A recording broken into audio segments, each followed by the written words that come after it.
91वां दोहा है अयोध्या कांड का।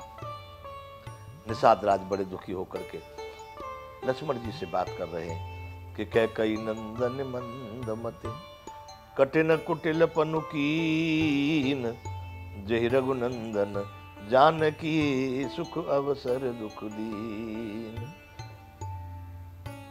कह रहे हैं कि कैकई नंदन कैकई राज की पुत्री मंदमत अल्प बुद्धि वाली है, अल्प बुद्धि वाली है, बुद्धिहीन है, कठिन कुटिलपन की, बड़ी भारी कुटिलता की उसने कैकई ने। जय रघुनंदन जानकी सुख अवसर दुख दी। कितनी बड़ी बुद्धिहीनता की, कितना बड़ा कुटिलपन किया कि राम जी और जानकी जी को इस समय पर बड़े आनंद और बड़े मनोरंजन, बड़े उनका समय था, आनंद का सुख का समय था, और सुख के समय पर जिसने राम जी और सीता जी को दुख दे डाला। निषाद राज लक्ष्मण, देखिए बंधु यहां पर बड़ी समझदारी की बात आएगी। निषाद राज की इस बात को स्वीकार नहीं किया लक्ष्मण जी ने। निषाद राज ने कह दिया घर में चाहे कुछ भी हो लेकिन भाई बाहर नहीं। ऐसा भाई रावण को इसलिए राम जी जीत सके कि उनका भाई साथ नहीं रहा। राम इसलिए रावण को जीत सके कि भाई ने साथ नहीं छोड़ा। भाई बड़ी भारी भुजा है। निषाद राज राम सीता को देख करके उनके मन में करुणा आ रही है, विषाद आ रहा है, दुख हो रहा है, इसलिए उन्होंने कह दिया कि कैकई की राजा कैकई राज की पुत्री ने बड़ी हीन बुद्धि की है, मंद बुद्धि की, जिसने बड़ा कठिन कुटिल काम किया है, जो राम जी और सीता जी को सुख के समय दुख दे दिया। 91वां दोहा बंधु अयोध्या कांड का। भई दिन कर कुल टप कुठारी कुमति कीन सब विश्व दुखारी। निषाद राज करे वह सूर कुल रूपी वृक्ष के लिए कुल्हाड़ी बन गई। भई दिनकर कुल, दिनकर कुल यानी सूर्य कुल के रूपी पेड़ के लिए विटप कुठारी, उस पेड़ को, सूर्य कुल रूपी पेड़ को काटने के लिए कुल्हाड़ी का काम किया उसने। कुमत कीन सब विश्व दुखारी, उस कुबुद्धि ने संपूर्ण विश्व को दुखी कर दिया।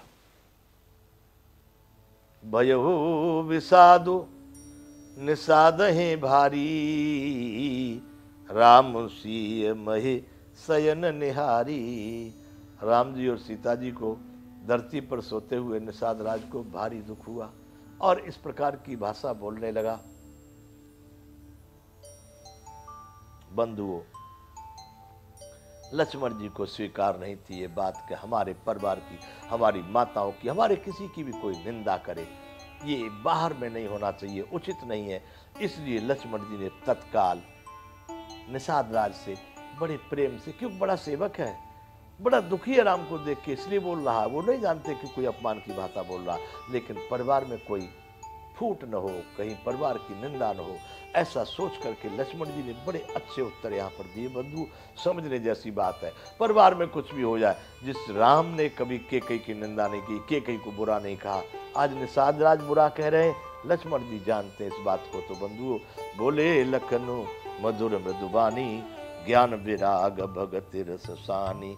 लक्ष्मण जी ने बड़ी मीठी भाषा में, बड़ी मधुर और मीठी भाषा, ज्ञान और वैराग से, भक्ति में रस से सनी हुई बड़ी मीठी भाषा कही है। ज्ञान, वैराग और भक्ति सबसे ओत प्रोत बड़ी प्रेम की कोमल वाणी लक्ष्मण जी ने निषाद राज से कही है। बंधु बड़े शांति के साथ, नहीं लक्ष्मण जी क्रोध में आ जाते, यहाँ बड़े प्रेम से कह रहे हैं। क्या कह रहे हैं?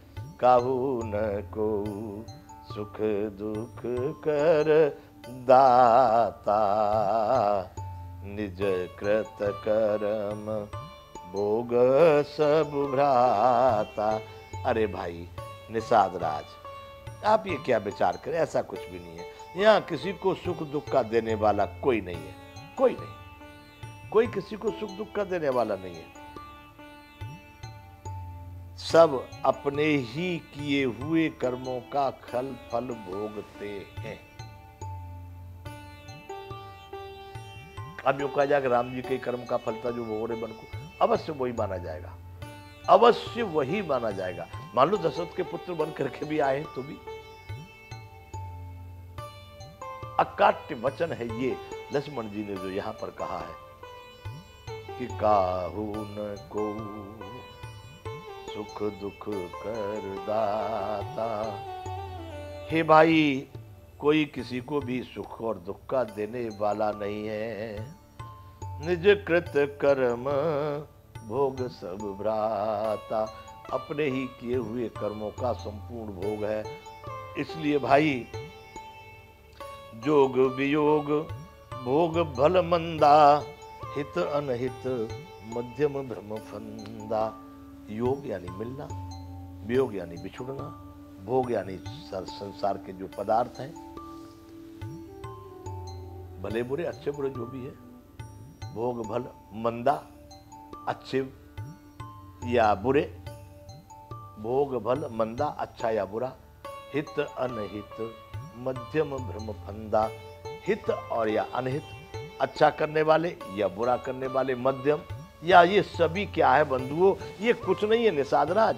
आप जो सोच रहे हो कि बड़ा के ने गलती कर दी, बड़ा कुटिल पर कर दिया, बड़ी मंदमती है, बड़ी कुटिल है, ऐसा कुछ नहीं निषाद राज। ये बोलने जैसा कहने जैसा नहीं है। क्यों? इसलिए उन्होंने रोक दिया कि काहू न को सुख दुख कर दाता, निज कृत कर्म भोग सब भ्राता। हे भाई, सभी अपने ही कर्मों का भोग भोगते हैं, कोई किसी के सुख और दुख का देने वाला नहीं है। जोग वियोग भोग भल मंदा, हित अनहित मध्यम भ्रम फंदा। ये सब भ्रम के फंदे हैं, मिलना बिछुड़ना, जोग वियोग, जोग वियोग भोग भल मंदा। भोग यानी अच्छे प्रकार के सभी ऐश्वर्य, अजया भोग भल मंदा, अच्छे और बुरे प्रकार के भोग, अच्छे मिले तो बुरे मिले तो, ये सभी हित अनहित मध्यम भ्रम फंदा। ये सभी अच्छा और बुरा और मध्यम, ये सभी भ्रम के फंदे हैं।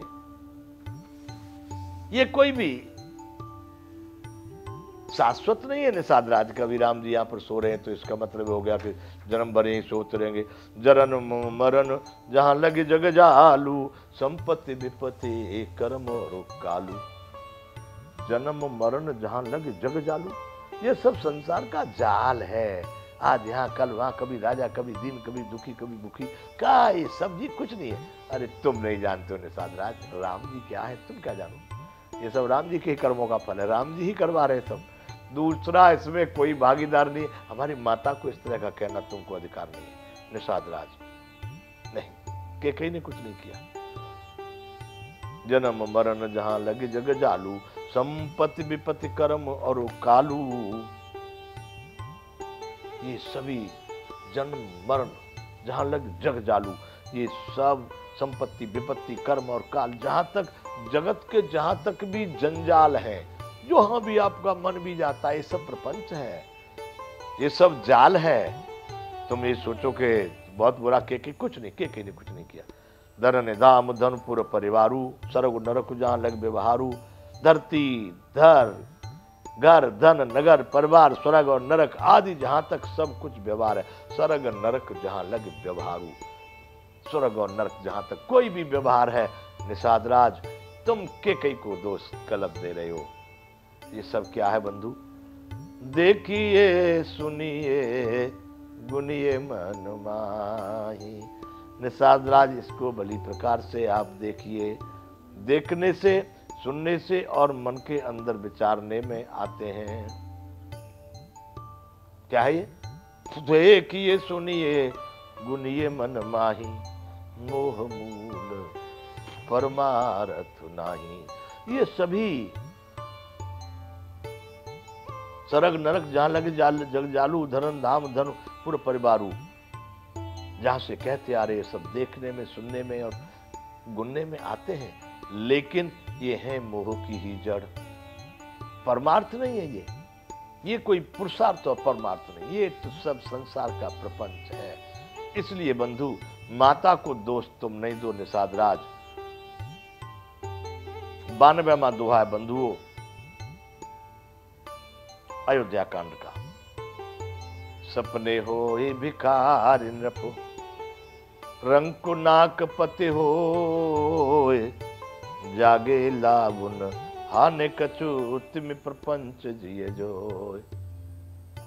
लक्ष्मण जी ने निषाद राज से कहा है कि भाई निषाद राज, मान लो कोई सपने में राजा हो जाए,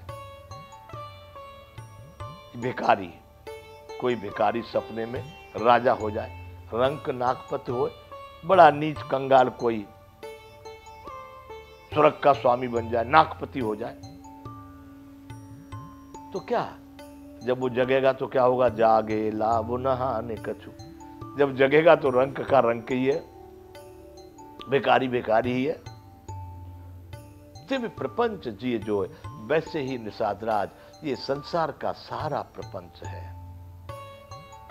ये है कुछ नहीं, कोई भी कहीं कितना ऊंचा नीचा, सेठ सेठानी, बड़ा शासक या प्रशासक या जो भी कुछ दिख रहा है, ये केवल प्रपंच है, परमार्थ नहीं है।